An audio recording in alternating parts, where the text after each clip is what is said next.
un texto que se llama Las neuropsicosis de defensa. Si todos tienen el programa, se van a dar cuenta que nos pasamos ya al módulo B, síntoma trauma 2. Vamos a ubicarnos en... Hasta ahora vamos a volver a dar cuenta de nuestro cuadro, nuestro pequeño cuadro, o nuestro cuadro reducido, donde hemos puesto de un lado las neurosis actuales y de este lado las psiconeurosis, ¿no?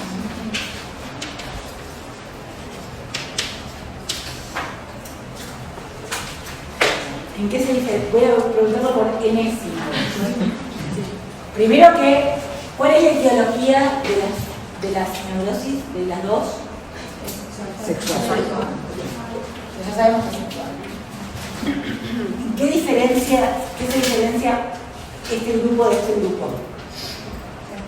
Actual y celestial. ¿Actual qué es lo que es? Aparato. Saquemos la palabra aparato por ahora. Mecanismo. Sí. Ya vamos a la diferencia entre una cosa y la otra. La neurosis actual es justamente porque pasa en la actualidad, en el presente de la persona, y la psiconeurosis. Todo pasa en el presente. Sí. La vivencia trauma. Pero tampoco se reconoce. el factor sexual causal, la causa,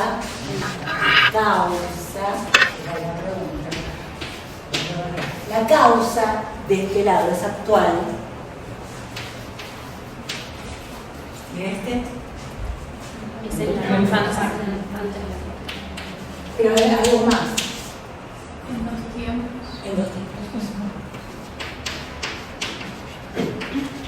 Esto, para llegar a decir esto, Freud tiene que hacer un recorrido, ¿no? Para llegar a decir esto, tiene que hacer un recorrido, que es, como hace un rato hablaron del mecanismo psíquico, o casi dijeron, el mecanismo psíquico, ¿no? Que le habíamos ubicado de qué lado. De este lado. La pregunta es, ¿y qué es este mecanismo psíquico? ¿No?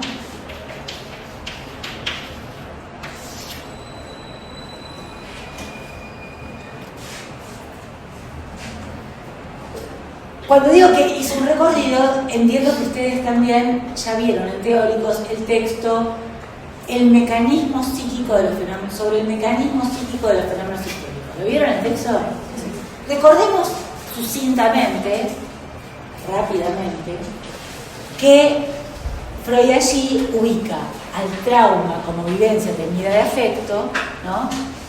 Y ubica al final del texto la razón por la cual no se produjo la descarga de ese afecto, ¿no? Si el síntoma, nosotros sí, si el síntoma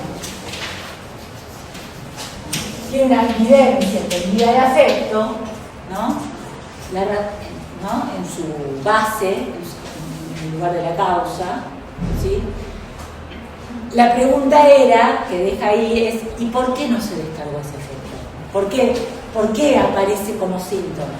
¿No? Y él tira algunas respuestas. Entre esas respuestas va a decir, bueno, porque no se pudo descargar al momento, porque no se pudo, porque se produjo en estados oníricos, porque pero lo que termina diciendo es que lo que se produjo en la hipótesis de la histeria es que lo que se produjo es una escisión de conciencia.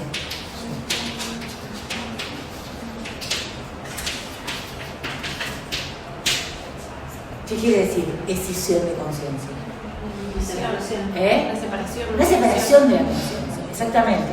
Entonces, ¿qué les parece? ¿Qué es el antecedente de qué esto? Muy bien. Vamos bien. Entonces, si es el antecedente del inconsciente, por ahora, Freud lo que está diciendo es que cuando habla de escisión, está hablando de que no hay conexión entre las representaciones de un grupo y otro, ¿no? O sea, que hay una falla en la conexión entre un grupo y otro, ¿no? La conciencia está dividida en el sentido de que, ¿por qué no se descargó?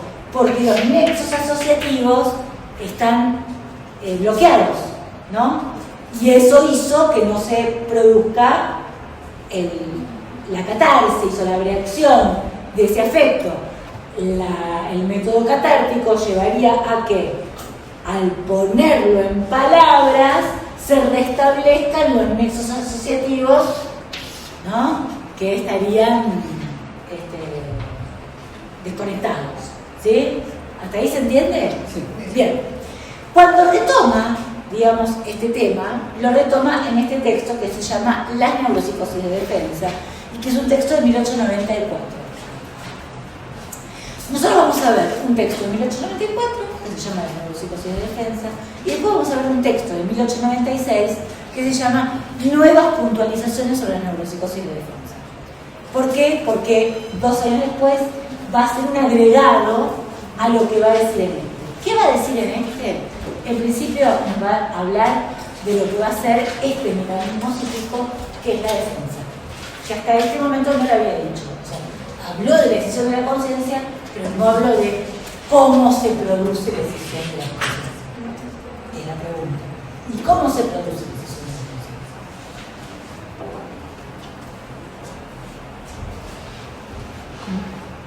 Ahora va. ¿Cómo se produce la decisión de la conciencia? ¿Por qué se produce la decisión de la conciencia?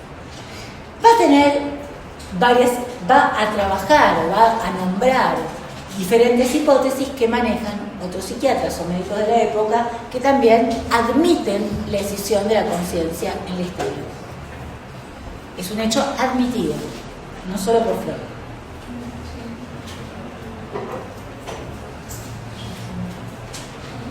Y así como Breuer hablaba de la histeria hipnoide, es decir, esa que se producía en estados oníricos particulares y que por eso quedaban segregadas de la conciencia, ¿sí? ¿No? O las conexiones quedaban segregadas. Y así como Janet hablaba de escisión de la conciencia innata, por ejemplo, ¿no? Una predisposición innata a la escisión de la conciencia, para Freud siempre va a ser adquirida, es decir, proviene de un acto psíquico del enfermo. Acto psíquico del enfermo, del histérico, del neurótico, del sujeto, del enfermo. Proviene de un acto psíquico del enfermo. ¿Se acuerdan que habíamos ubicado la cuestión de la responsabilidad? ¿No? Lo que Freud está tratando de ubicar aquí es que esta defensa, al provenir de un acto psíquico del enfermo, alude también, ¿no? Tiene algo que ver con su responsabilidad, como en esa producción, en ese acto, ¿no? En la responsabilidad en ese acto. Una responsabilidad que no por eso necesariamente se trata de una conciencia de ese acto. Responsabilidad no quiere decir conciencia. Responsabilidad, podríamos decir, es, vamos a decirlo, le concierne, o sea, en algo le concierne. Lo produjo activamente, incluso, ¿no?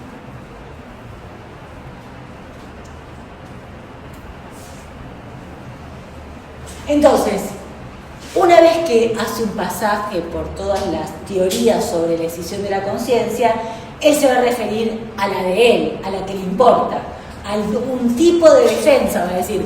Pero ese tipo de tipo de histeria. Pero ese tipo de histeria después para él va a ser el tipo de histeria, no es que va a haber varios tipos de, o sea, siempre Freud se maneja en un primer momento en una cuestión tentativa, no está diciendo la herencia no tiene nada que ver, esto no tiene nada que ver, ¿no? Lo considera, incluso va a decir, en los casos por mí trabajados, por ahora tengo estos datos, ¿no? Como si todavía no se declarara una teoría universal sobre la histeria. sino que miren que lo que yo vengo investigando es esto. Es como si estuviera dando cuenta de un estado de la investigación, ¿no? Un estado, por el momento yo tengo averiguado esto, todo lo que yo tengo averiguado es esto, ¿no? Y lo somete al público, ¿no? Y lo somete a la comunidad científica, lo entrega a la comunidad científica como una especie de, bueno, hasta ahora yo tengo averiguado esto, ¿sí? Vamos al texto. Para tratar de seguirlo un poco a la letra, si se puede, no todo.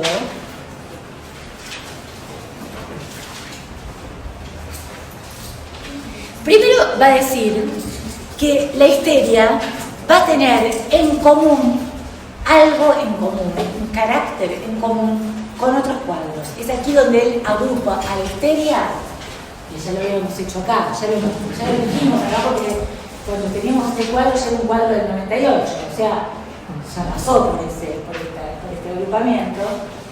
Hace este agrupamiento porque va a decir que justamente lo que tienen en común va a ser el mecanismo psíquico, ¿no? Justamente se trata de que están agrupadas por el mecanismo psíquico y, como les había dicho acá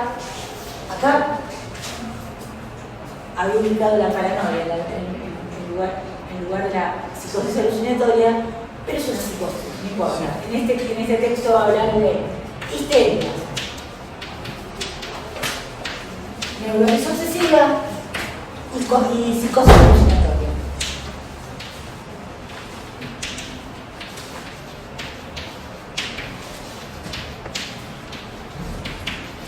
O sea, las pone en el mismo grupo por ser todas neuropsicosis de defensa. ¿Sí? La situación en la que pone paranoia ahí es previa o Es posterior. Pero inmediatamente. A ver, ¿qué quiero decir? En un caso toma la psicosis alucinatoria, en otro habla de la paranoia. En definitiva, son dos tipos de psicosis, ¿sí? Donde una no implica que una incluya a la otra. no solo en nosografía, porque son todos como la interpretación se me vuelve como me mareo. Sí, marea un poco, pero lo importante es ubicar que esto también en el campo de la psicosis, o sea, podríamos ubicar, hay algo de la psicosis acá que todavía está dentro del mismo grupo, y más adelante lo va separando, ¿no? Por ahora la psicosis queda igualada o en serie, por más que vamos a ver que tiene un mecanismo muy distinto, pero todas tienen un mecanismo diferencial. Entonces las agrupa teniendo cada una un mecanismo diferencial. ¿Sí? Bien. Volvamos al texto.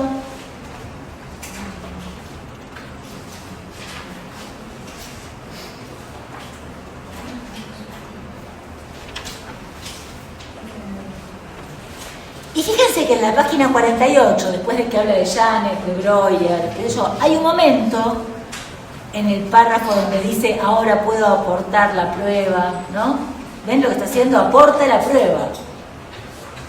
Y dice, para la primera de esas formas, que es la que me interesa subrayar, un poquito más abajo, para la primera de esas formas, conseguí demostrar repetidas veces que la decisión del contenido de conciencia es la consecuencia de un acto voluntario del enfermo. ¿Sí? Página 48, párrafo que empieza con ahora puedo aportar. Entonces, como les decía hace un rato, se ciñe la conciencia, se divide la conciencia como consecuencia de un acto voluntario.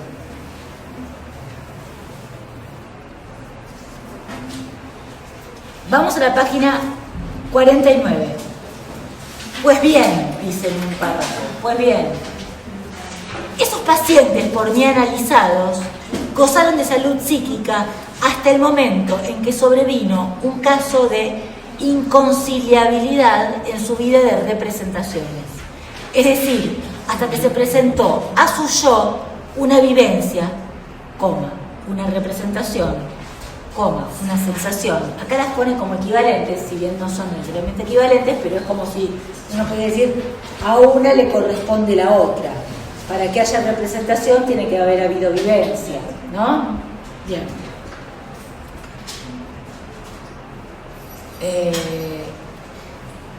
Que despertó un afecto tan penoso que la persona decidió olvidarla, no confiando en poder solucionar con su yo, mediante un trabajo de pensamiento, la contradicción que esa representación inconciliable le oponía. ¿Quién se anima a decir qué dijo? Que quizás fue tan doloroso que voy a hacer, bueno, prefiero hacerme la boluda que hacerla. Ok, dijo eso. Puede ser. Otra versión. Está bien, es una versión. Perfecto, versión libre. No, está bien, está parecido. ¿Cómo? No, más o menos iba a ir por el mismo lado. Iba a decir que hacerse boludo. este mecanismo psíquico interpretó que de manera consciente capaz que iba a chocar mucho justamente la vivencia, entonces decidió separarla del consciente, en este caso el consciente que todavía no se llama así, pero... ¿Quién más? ¿Quién dijo? ¿Quién quiere decir otra cosa? ¿Están todos de acuerdo? Por ejemplo, cuando se habla mucho de una fusión entre una idea como propia y algo que quizás no está moralmente aceptado. Entonces, como que hay una concordancia muy fuerte entre dos ideas en las que crees en ambas, pero que no coinciden o chocan. Por ejemplo, no sé, una atracción hacia un familiar. Como cosas que realmente es muy concordancia con otra creencia que Perfecto. tiene. Bien. Entonces voy a tomar algunas de las cosas que dijeron y vamos a ordenarlas, ¿sí? De lo que está hablando Freud entonces es de un conflicto, ¿no? Se produjo un conflicto. ¿Entre quién y quién? ¿Entre qué y qué? ¿Lo tenemos el yo? Una representación inconciliable con el yo. Perfecto. Vamos a anotar representación inconciliable.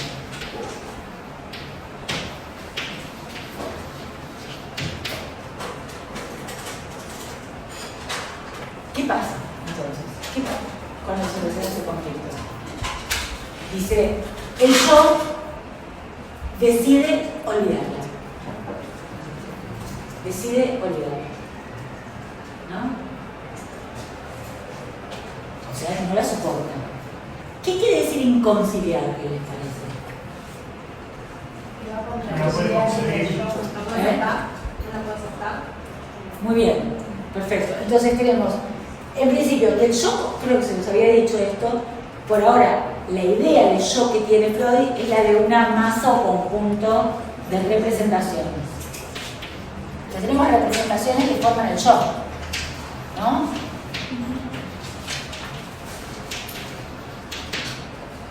Y de este lado tenemos una representación que no entra, o que el yo se rehúsa a admitir como en esa masa que es el yo, ¿no? Es como si dijera, esto no es mío, esto no tiene nada que ver, esto no soy yo, esto no tiene nada que ver conmigo, ¿no? Entonces, ¿qué hace? Decide olvidarla. La pregunta es, ¿consigue olvidarla? No del todo. No consigue olvidarla. No consigue. ¿Qué consigue? Archivar la realidad. Archivarla. Reprimirla, es decir, escindir la conciencia, ¿no? O sea, lo que consigue es dividirla, pero vamos a ver cómo lo hace.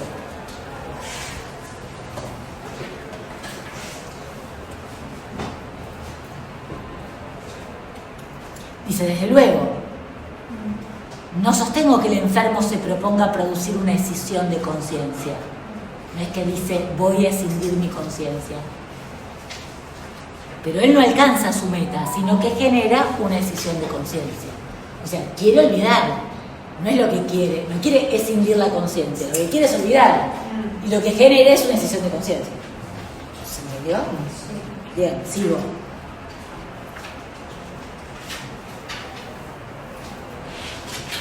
En la página... Estábamos en la página 49.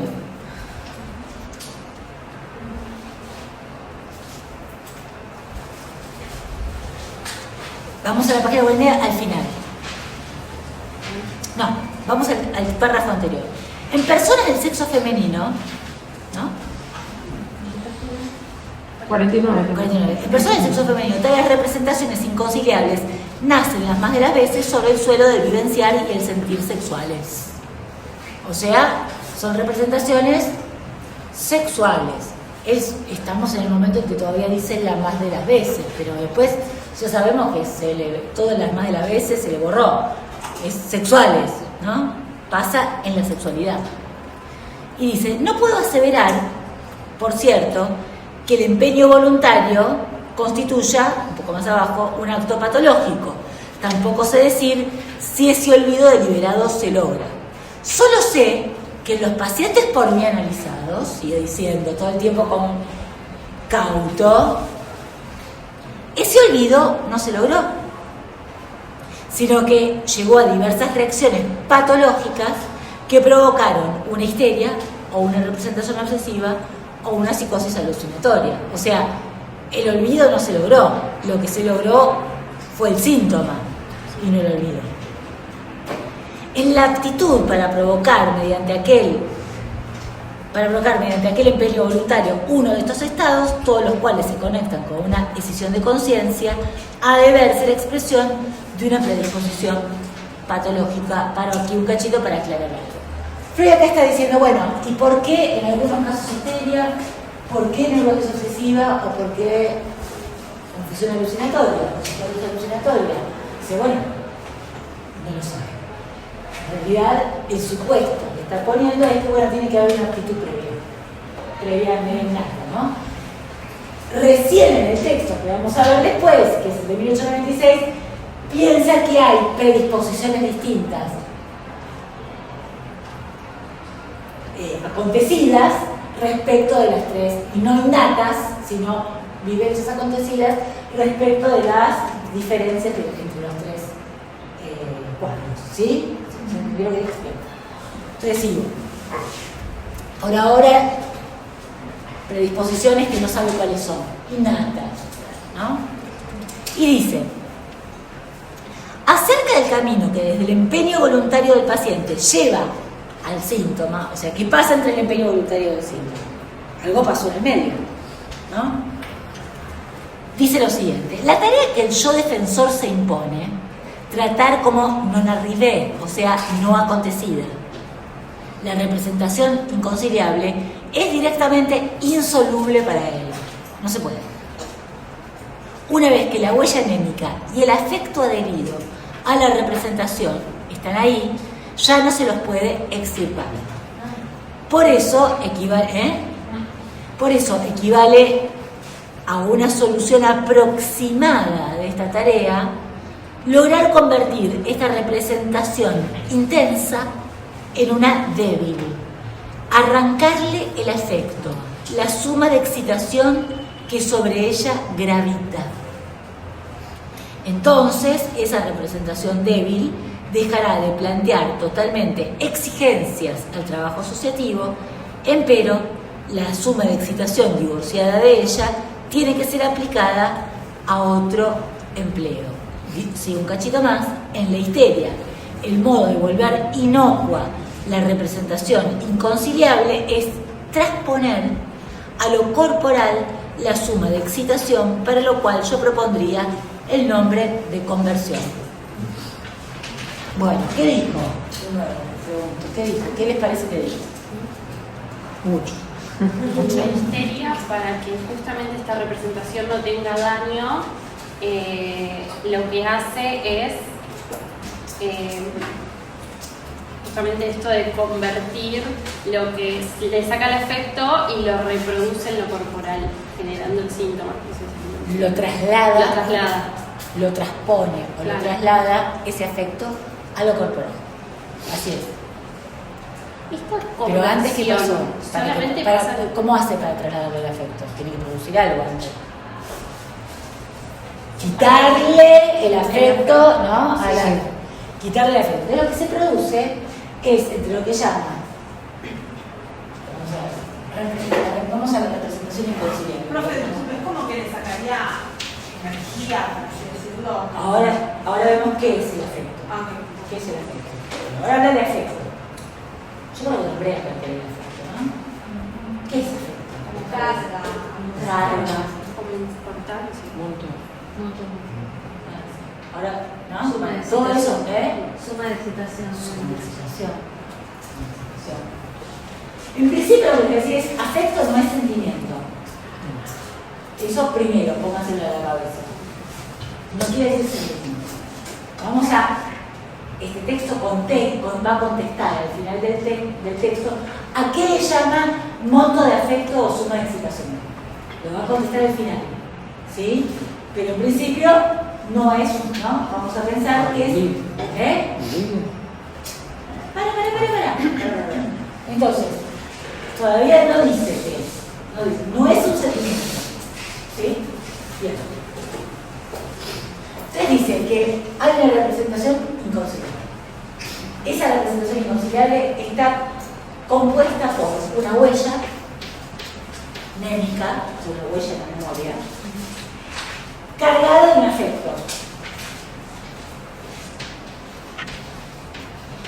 Que cuando soy cargada, digo, un afecto es algo que carga, que se carga, es una carga, en principio, ¿no?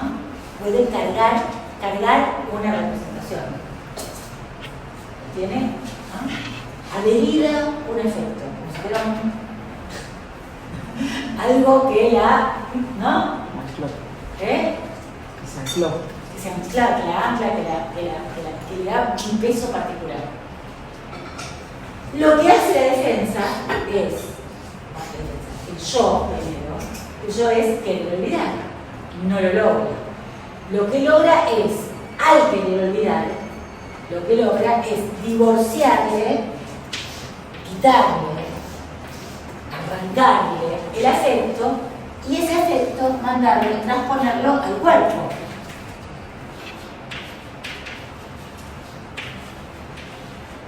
Y a eso lo llaman, a ese mecanismo, lo llaman conversión.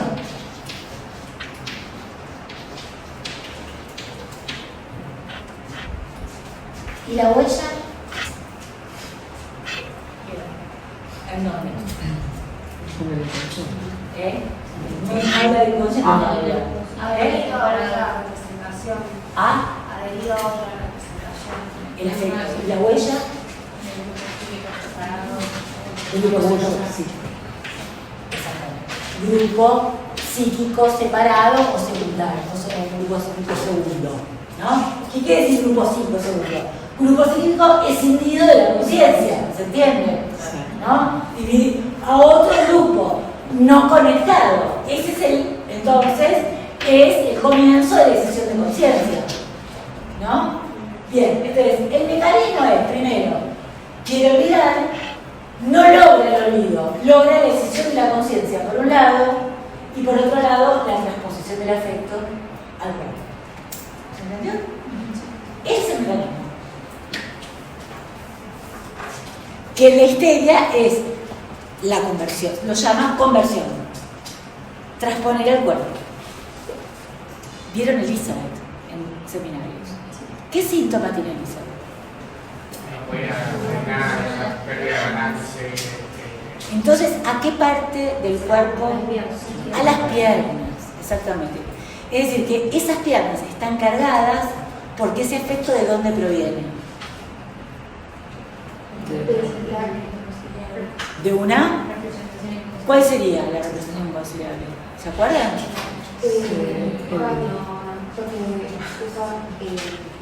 La pierna derecha representaba lo del padre porque era la que usaba para curarlo.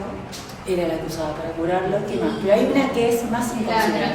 La relación con el cuñado, que O se sea, iba a casar. más allá. Claro, que se iba a casar. El enamoramiento con el cuñado, ¿no? O sea, finalmente es como si ahí está sobredeterminado ese síntoma, ¿no? Tiene como varias ramas que, ¿no? Como inervaciones hacia la pierna.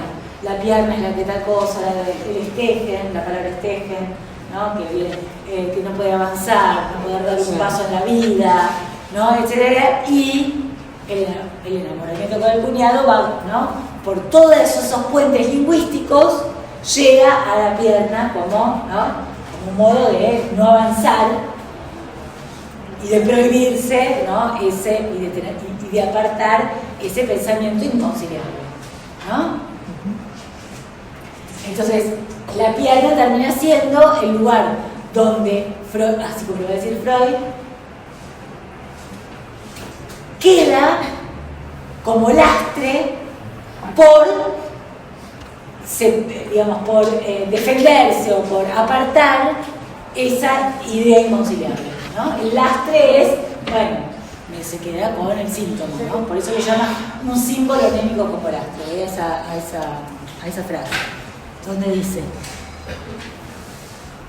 la conversión puede ser total o parcial y sobrevendrá en aquella inervación motriz o sensorial que mantenga un nexo más íntimo o más laxo con la vivencia traumática. El yo ha conseguido así quedar exento de contradicción. No le pasó nada, ya no está enamorada de nadie, digamos, o eso, nada de eso aparece. Pero a cambio ha echado sobre sí el lastre de un símbolo anémico, es decir, el síntoma. El síntoma como símbolo, como sustituto, como representante de esa representación inconciliable, ¿no? ¿Por qué? Porque sobre ella, sobre la pierna o sobre esa, ¿no? Sobre esa parte del cuerpo, se hace cargo de ese afecto, o carga ese afecto desadherido de la representación inconciliable. No quiero ser un trabalengua, creo que se entendió, ¿no? Bien. Después dice que ese es un primer momento, ¿no? Un primer momento. Entonces que hay un primer momento que lo va a llamar como inicial, donde va a haber una representación, va a formar un grupo psíquico separado, y que a partir de ahí, momentos traumáticos auxiliares van a adherirse, quedando ese primer momento como un núcleo. Entonces ya no va a ser una sola representación, sino que va a ser un grupo de representaciones que forman un grupo psíquico separado. Esos momentos traumáticos auxiliares son momentos donde se elevó la carga, ¿no? Se elevaba la tensión, la carga o el afecto de tal modo que quedaban de este lado, ¿no? Como si el yo, al haber instaurado esta barrera, que otras representaciones o otras vivencias que quedan conectadas por tener la carga, ¿no? alta o por, lo voy a decir así, o por quedar conectadas de alguna manera, por emitir displacer, igualmente que esta, quedan conectadas a esta, ¿no? Como que todas estas logran emitir la misma clase de displacer. Entonces quedan adheridas a ese núcleo. Sí. No necesariamente tienen que estar relacionadas con la situación principal, pero sí generar ese mismo displacer. Exactamente. El nexo no es evidente. Hay un nexo que las hace quedar del lado, ¿no? del otro lado, pero justamente porque emiten displacer. ¿Sí? Pero pueden no tener nada que ver más allá de esas mismas sensaciones de displacer. Pueden tener que ver en algún nexo que conecte de una manera no evidente, ¿no? Por ejemplo, la pierna tiene algo que ver. No tiene nada que ver con la idea del cuñado, pero algo tiene que ver. ¿Se entiende? ¿Por qué? Porque uno va encontrando los nexos que hacen que tenga algo que ver la pierna, ¿sí? Entonces, parece que no tiene nada que ver. Pero tiene que ver en el punto en el que es apto, por ejemplo, el dolor en el entrecejo del texto anterior, ¿no? Hay un dolor en el entrecejo. ¿Qué se averigua de ese síntoma? la abuela le escudriñaba con la mirada penetrante, ¿no? Esa mirada penetrante que está en el olvido, digamos, de alguna manera, ¿no? O sea, solo puede hablar de la abuela bajo hipnosis o bajo sobre la frente, ¿no? Aparece, claro, como estaba la abuela con esa mirada penetrante, lo que aparece es el dolor en el entrecejo. ¿Tiene algo que ver? De una manera superficial, de una manera no evidente, ¿sí? Encuentra un modo de que una cosa se vuelva símbolo de la otra. Eso lo producen los puentes lingüísticos, o sea, a medida que va encontrando Exacto. el nexo de las palabras. Exacto, ¿para qué? Para que quede disfrazada. Para que es como que el afecto entra pero con un disfraz. Pasa con disfraz, ¿no? Como disfrazada de otra cosa. Termina siendo el caminito que te lleva. ¿No? Entra como síntoma y no como contradicción con el yo. O sea, evita la contradicción con el yo, pero entra de una manera disfrazada, ese afecto. Un dolor en el entrecejo, una parálisis en la pierna. ¿Sí?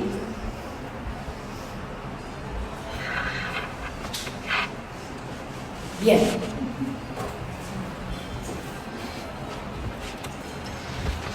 A esta altura, el modo en que piensa el tratamiento tiene que ver con esta idea, que es que hay que descargar el afecto,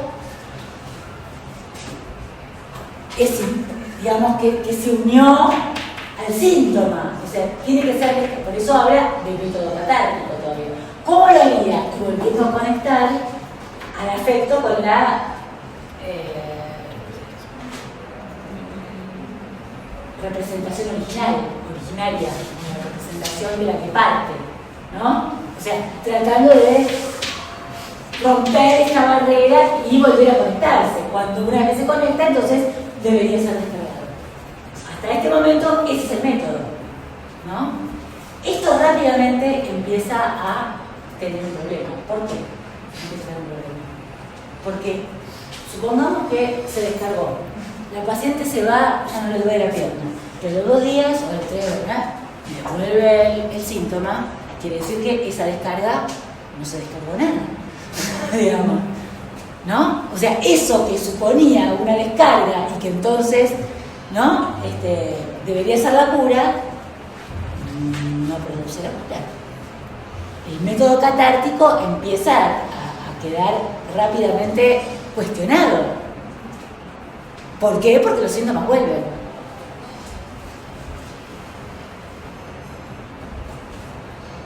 Entonces, ¿qué tiene que empezar a suponer? Es que hay algo que falta en esa teoría. Todavía no lo dice. Acá por ahora es el método catártico, alivia los síntomas. ¿Qué sería, ¿no? lo que hace que los síntomas vuelvan? Si recuerdan, en el texto del mecanismo psíquico de los síntomas dice, bueno, se cura el síntoma, pero no la histeria, dice. O sea, no la causa. ¿Por qué? Porque la decisión de conciencia sigue. Todavía sigue la decisión de conciencia, como si dijéramos, sí, conectamos con esta, pero todavía la decisión de conciencia no llegó al núcleo, supongamos, ¿no?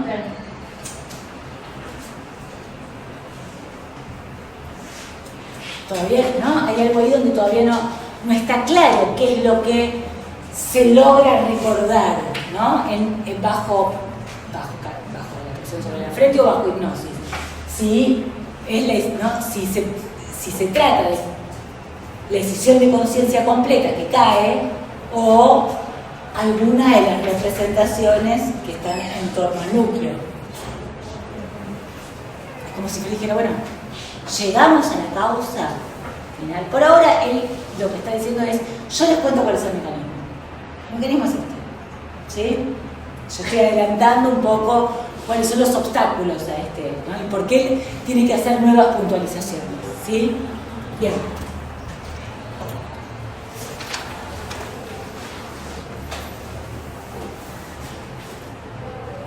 ¿Qué pasa en la neurosis obsesiva?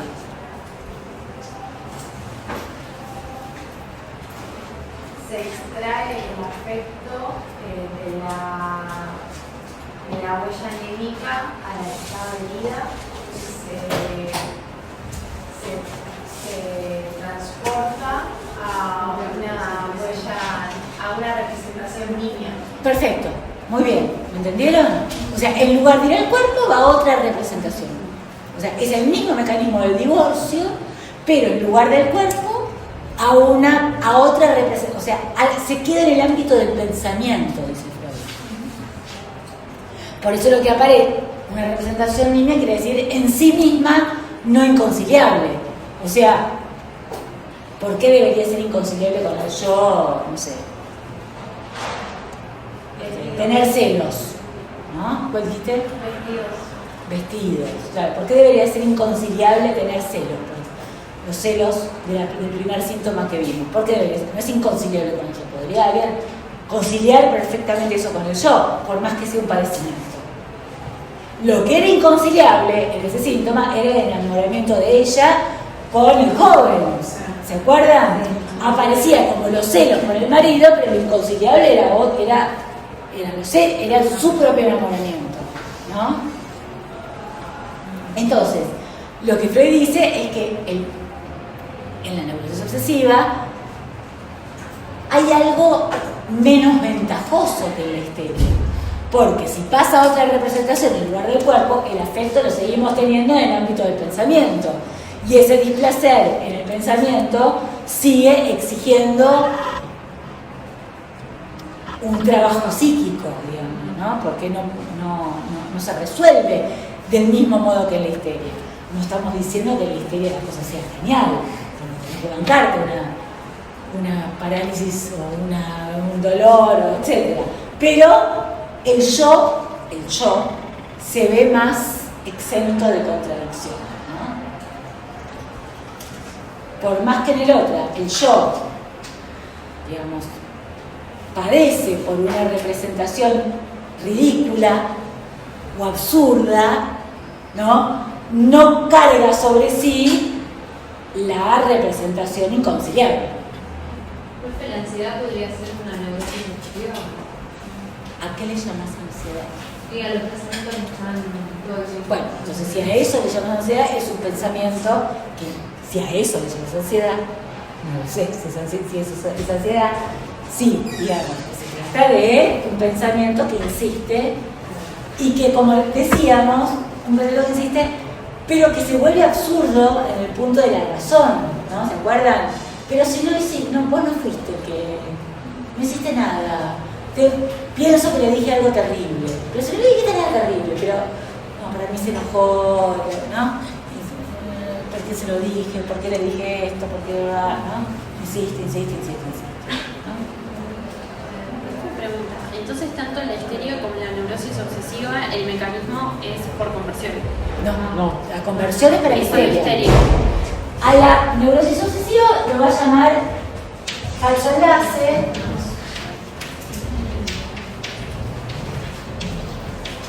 Justamente por pasar a otra representación. ¿No? Ya habíamos hablado del falso enlace, la clase pasada cuando vimos EMA, ¿se acuerdan? Porque siempre hay un falso enlace, en la histeria también hay un falso enlace. Pasar al cuerpo es también un falso enlace, ¿no? Solo que a esta le pone, para diferenciarla, o transporte. El mecanismo siempre se le transpone el afecto, o al cuerpo o a otra representación.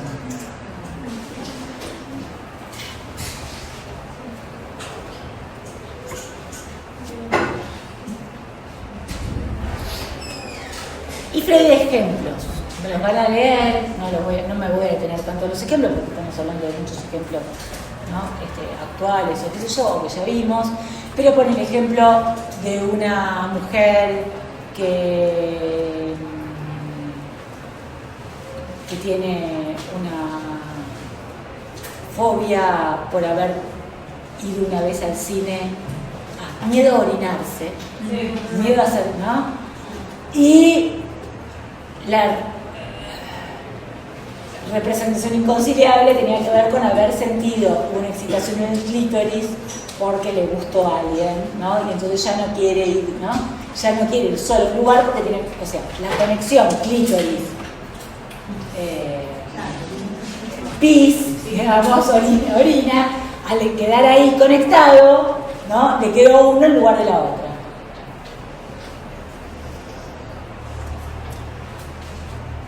Hay otro ejemplo de una mujer que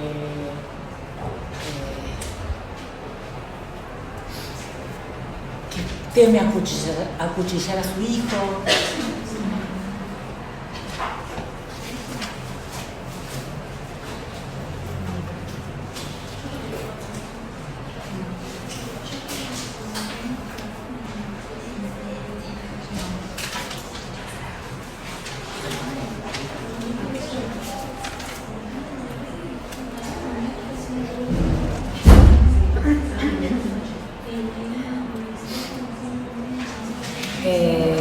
Y el otro es el de una persona que piensa que todo lo que lee en el periódico como noticia mala, si hubo un robo, si hubo un asesinato, se siente culpable de eso que lee en la noticia. Bien.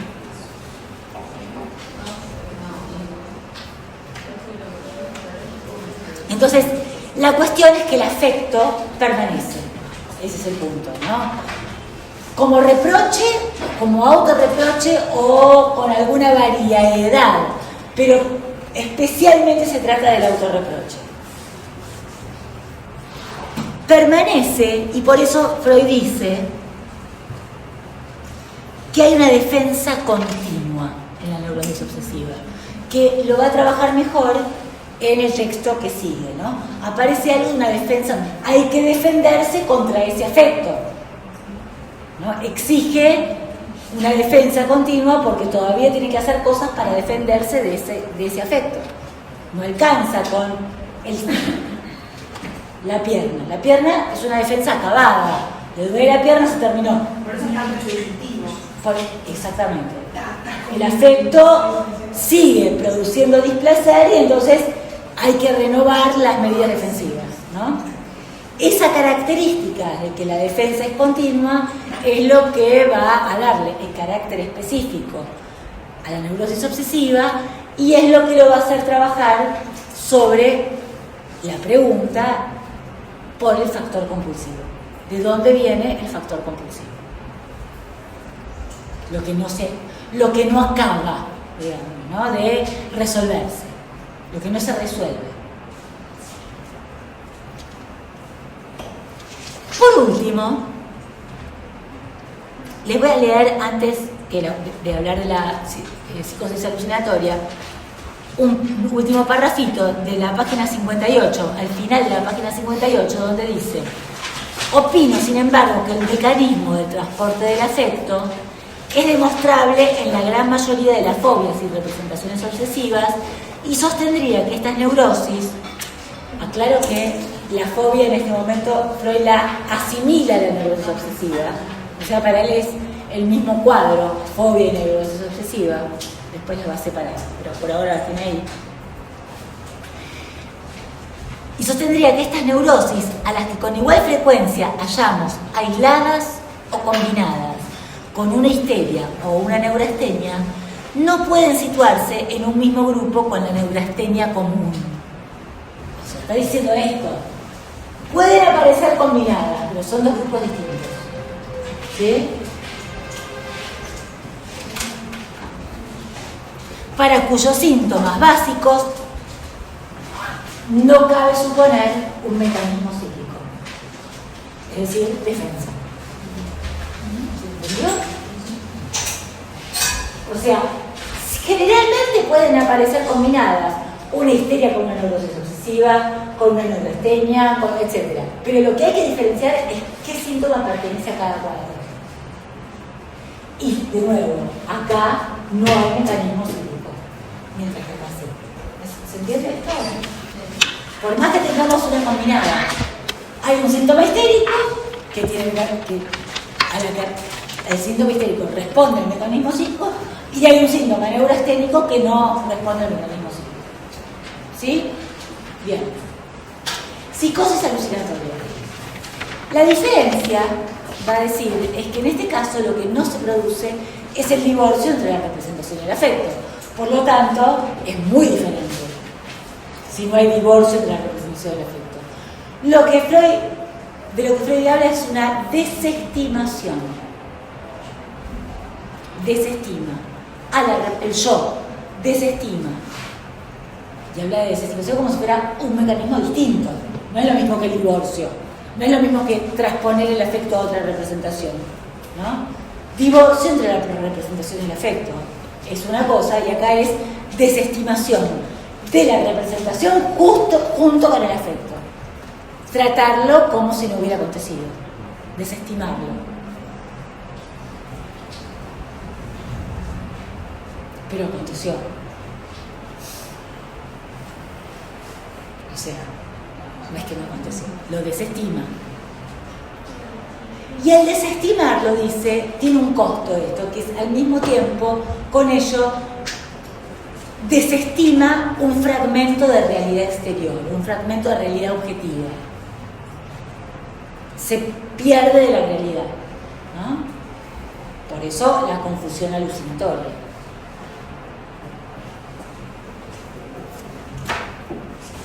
Rápidamente pone el caso. ¿Cuál es el caso? Una mujer, lo dice de una manera bastante, con un eufemismo, se entregó, ¿cómo es que lo dice? Se entregó, esperen que no lo tengo acá, me lo tengo por los anteojos. Impulsivamente. Una joven le regaló a cierto hombre una primera inclinación impulsiva, ¿no? ¿Qué dice? Algo hizo. Algo sexual y le regaló una inclinación impulsiva, ¿no? Pero ¿qué supone? Viene eufemísticamente, algo hizo con ese hombre, quedó enganchada, ¿no? Con esto, y entonces supone que hay una reciprocidad ahí de ese hombre, ¿no? Pero no, resulta que el hombre va a su casa por otras razones, dice al principio, había ido a su casa por otras razones, y después está esperando que venga, que vuelva a buscarla y nunca viene. Entonces no viene, empieza, eso sí, a generarle un afecto insoportable, y ese afecto insoportable, al no tolerarlo, lo que hace es hacer de cuenta, desestimar esa idea, la representación de ese no venir del hombre. Entonces, ¿qué pasa? Alucina que viene.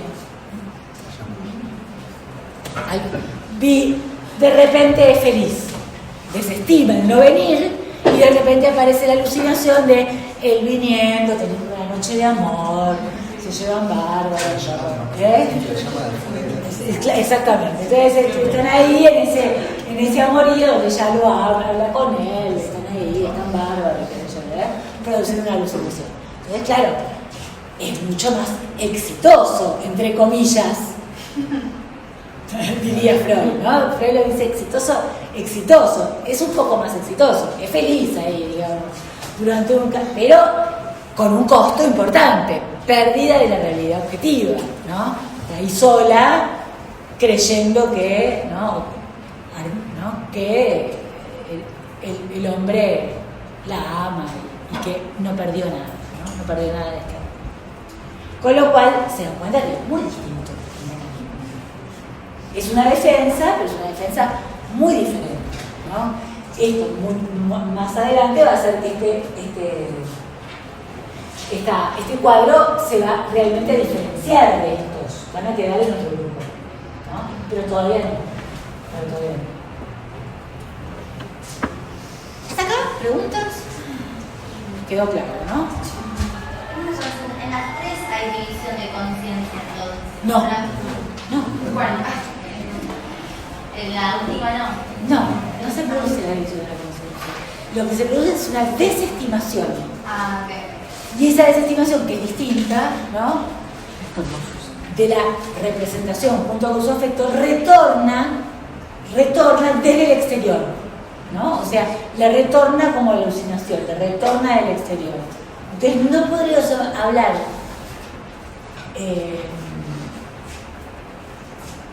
de alguna, no podríamos hablar de una división de conciencia en ese caso, ¿sí? La contradosis. ¿Eh? La contradosis. Sí, sí. Bien. Por último, Freud dice, bueno, para armar esta teoría de la defensa, me tuve que valer de lo que va a llamar una representación auxiliar o hipótesis auxiliar. O sea, ¿qué quiere decir una hipótesis auxiliar? Para que todo esto tenga sentido, para sostener esta teoría, tengo que agregar un postulado que tengo que dar por cierto para que esto se sostenga. ¿Se acuerdan que yo les había dicho que Freud en un principio había intentado ubicar la teoría dentro de una base material anatómica, o sea, dentro de la en un aparato neuronal, y que él abandona esto? ¿Se acuerdan? O sea, él hablaba de movimientos neuronales en un primer momento, pero él abandona. Empieza a hablar no de un aparato neuronal, sino de un aparato psíquico. O sea, inventa algo que hasta ese momento no existía, que es la idea de, así como hablamos de un aparato respiratorio, de un aparato digestivo, un aparato neuronal, o un aparato, qué sé yo, hay otros, ¿no? Etcétera. Él inventa el aparato psíquico. Pero, ¿por qué digo inventa? Porque no está en ningún lado del cuerpo, ¿no? Para inventar este aparato psíquico, que no está en ninguna parte del cuerpo, que no tiene ninguna base anatómica, tiene que armar hipótesis que diría, bueno, no puede decir, bueno, abramos la representación a ver qué tiene adentro. La representación es un símbolo, lo podemos saber, ¿no? Entonces tiene que armar, ¿no?, todo el tiempo, y esto es lo que vamos a ir viendo, todo el tiempo va a tener que ir armando un aparato, ¿no? Esto es el aparato. El aparato es un supuesto de cómo está armado el psiquismo. Es un supuesto. No tiene una base material. Entonces, ¿cómo es que acontece esto? Si no tiene una base material. Bien, tiene que tener una hipótesis ad hoc, que es que existe algo que va a llamar monto de afecto o suma de excitación, que le permite pensar que entonces ese monto de afecto o suma de excitación es algo que se mueve, carga, descarga, se eleva, ¿no?, entre las representaciones. Si no supone este monto de afecto, no hay manera de hablar de esta teoría. O sea, esta teoría se sostiene de suponer algo que va a llamar monto de afecto. Vamos a ver cómo lo dice. Lo leemos y vamos a ver cómo lo dice.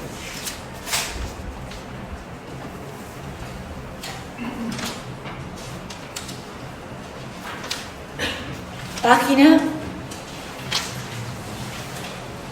61.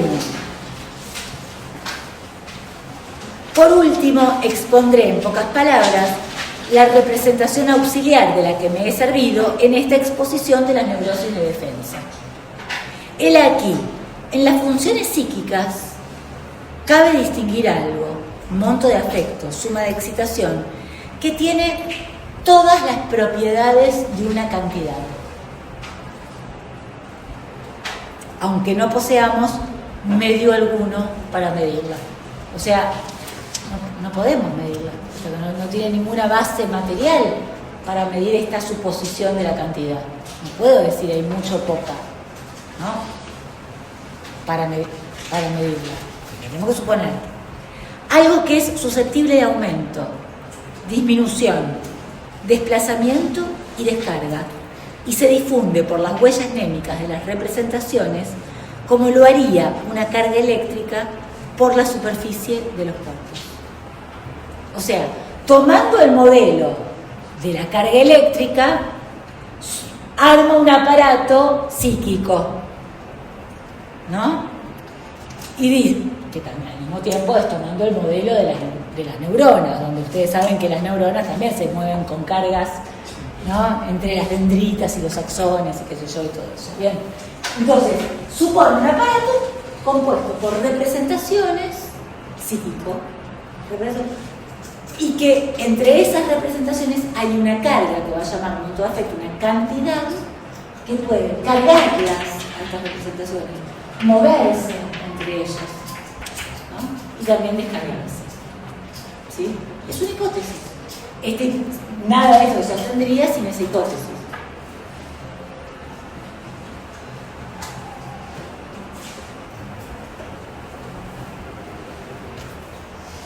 ¿Preguntas? ¿Quedó claro? Más o menos. Bien. Si quedó claro, por suerte, que el mecanismo es... ¿Cuál es el mecanismo? ¿Cómo se llama? La defensa.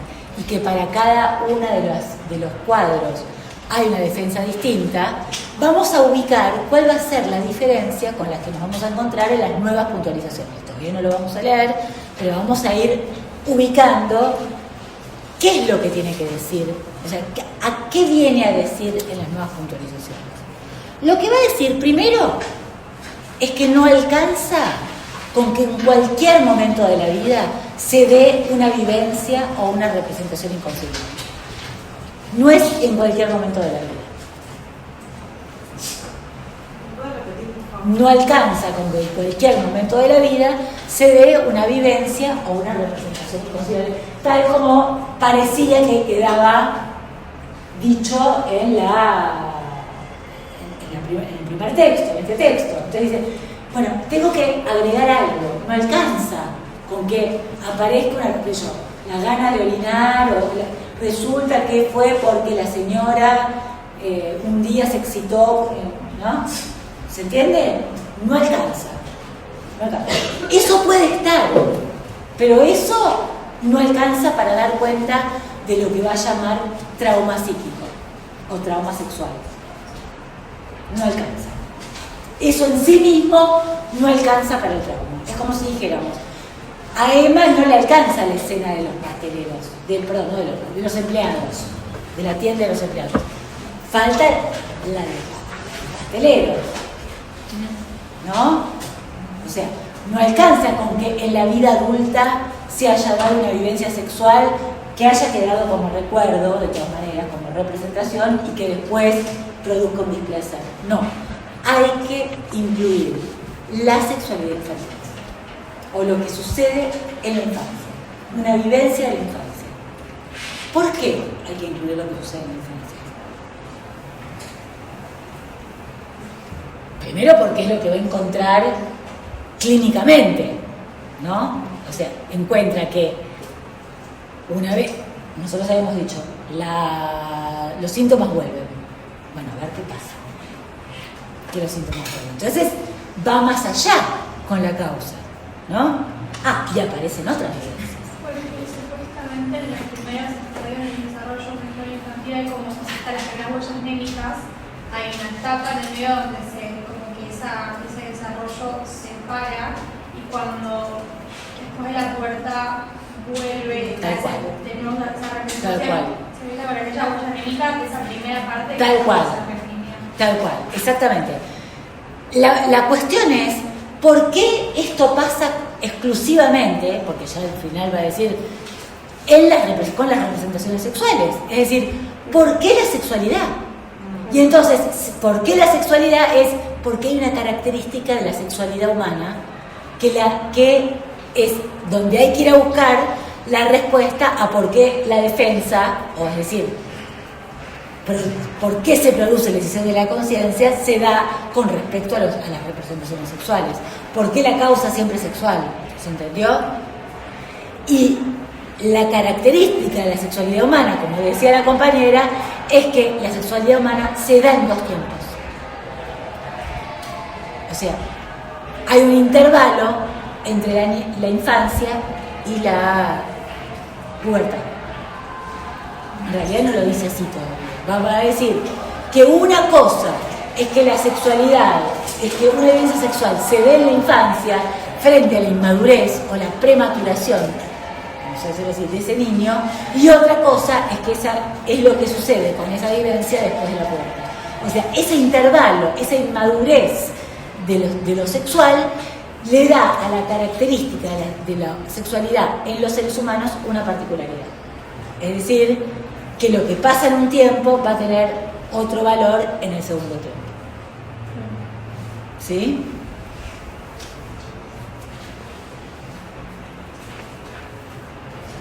Segunda cuestión.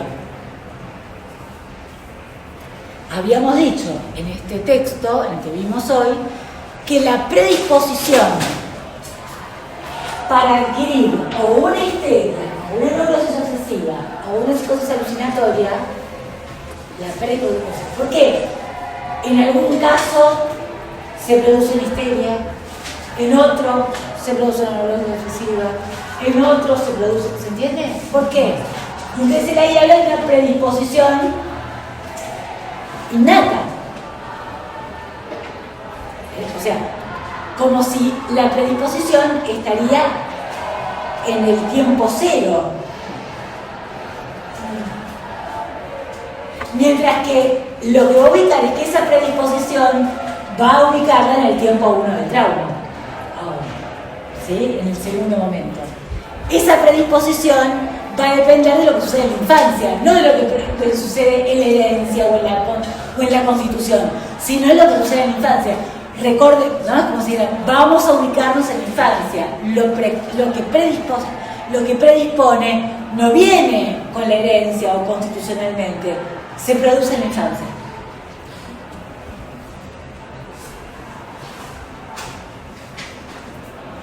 Entonces, eso que se produzca en la infancia va a determinar la causa específica para que sea o una histeria, o una neurosis obsesiva, o una confusión alucinatoria. ¿Sí? ¿Preguntas? Sí. Al principio, cuando estaba hablando de esto, esta conversación entre autores sobre lo requerido y la Sí. No te escucho bien, ¿cómo se? Fíjate si puedes hablar un poquito más alto.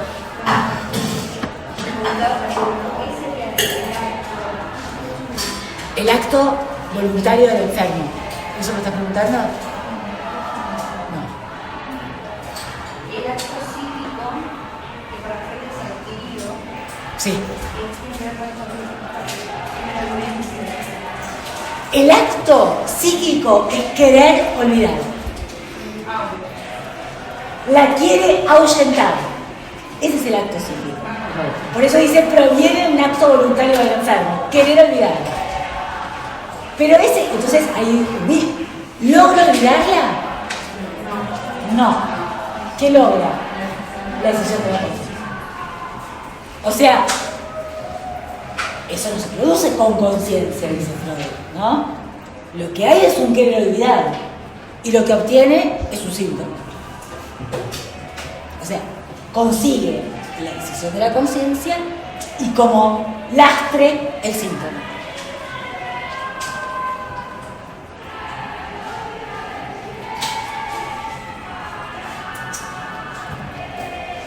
Vamos, lo que les voy a pedir es que lean, si van a leer antes, las nuevas puntualizaciones y el manuscrito acá. ¿Ya leyeron el manuscrito acá? Ah, ya lo vieron en teórico. No, todavía no. Lo vemos esta semana. Lo van a ver esta semana. Entonces, vamos a leer juntos las nuevas puntualizaciones entra para los dos espacios, con lo cual no es que se suma bibliografía, sino que es una bibliografía para ambos espacios. ¿Sí? Te vamos a leer juntos porque tanto, vamos a decirlo de esta forma. Manuscrito acá es un manuscrito, no lo publicó. Nuevas puntualizaciones lo publican. Entonces lo leemos juntos porque son las mismas hipótesis, solo que siempre en el manuscrito hay como un lanzarse Freud a más hipótesis que no se anima a publicar, ¿no? Entonces, eso que publica es lo que presenta. Lo que todavía no dice es el manuscrito, ¿no? Y entonces, todas las especulaciones que va a hacer sobre lo que en las nuevas puntualizaciones no dice, las vamos a obtener del manuscrito acá. ¿Ok? Sí. Eso es lo que vamos a ver en la clase que viene. Nuevas puntualizaciones y manuscrito. Perdón, me quedó una duda.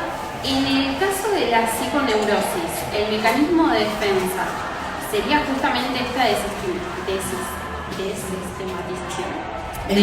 No, parte. Sí, ¿cuál es la el desestima. Sí, claro, desestima. eso, como hacer que no pasó. En alemán es ver.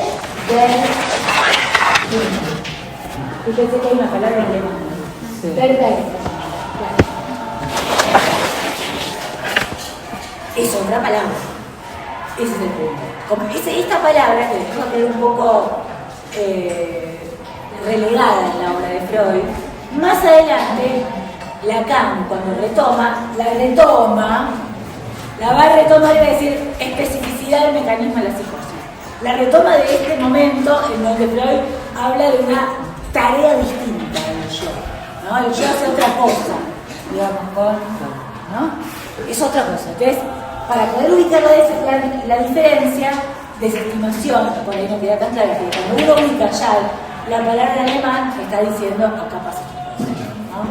Hablando de un mecanismo distinto. Gracias. ¿Sí? Sí.